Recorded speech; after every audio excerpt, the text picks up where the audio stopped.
I think this is a big topic. Product marketers often get seen as order takers, right? And I think that's because it can be really challenging to measure business impact of product marketing. And if you're not measuring business impact, you can often be seen as somebody that's just fulfilling orders, right?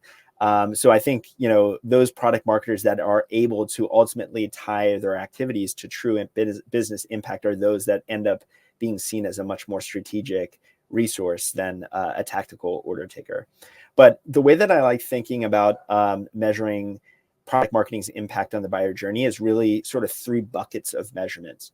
The first I think of is, particularly when it comes to sales assets, is sales asset usage, right? So sales reps are always asking for different types of assets that they want to use in the sales process to guide the buyer through their journey, right? One pagers and decks and so on.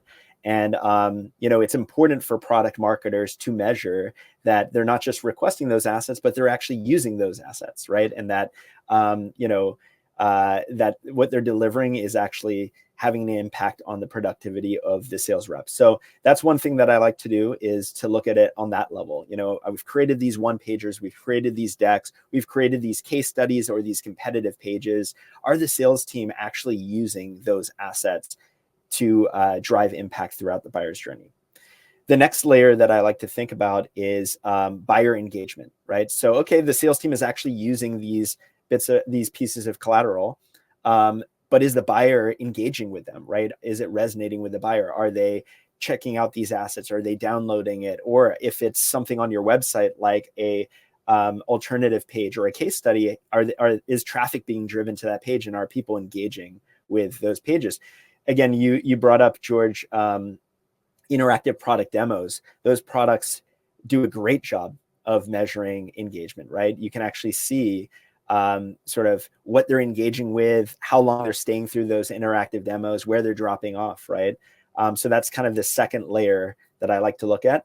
And the final layer, and the most important one that I alluded to earlier, is the impact on the business and on sales. So, are these assets or these deliverables that the product marketing team is creating actually driving pipeline, if it's sort of pre-sale, and revenue?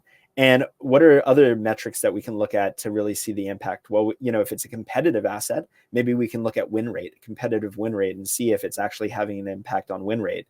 Or if it's things like ROI calculators or proposals or assets that come later in the sales process that are answering different bits of information for different stakeholders, how's that actually impacting overall win rate, but also the sales cycle, right? If we're delivering the right assets or bits of information at the right time, we should be seeing a more frictionless sales process that's faster than without those assets. So those are sort of the three buckets of metrics that I really like to look at when it comes to the sales process and the buyer's journey. Is, again, is the sales team actually using the collateral and the assets that we're developing for them?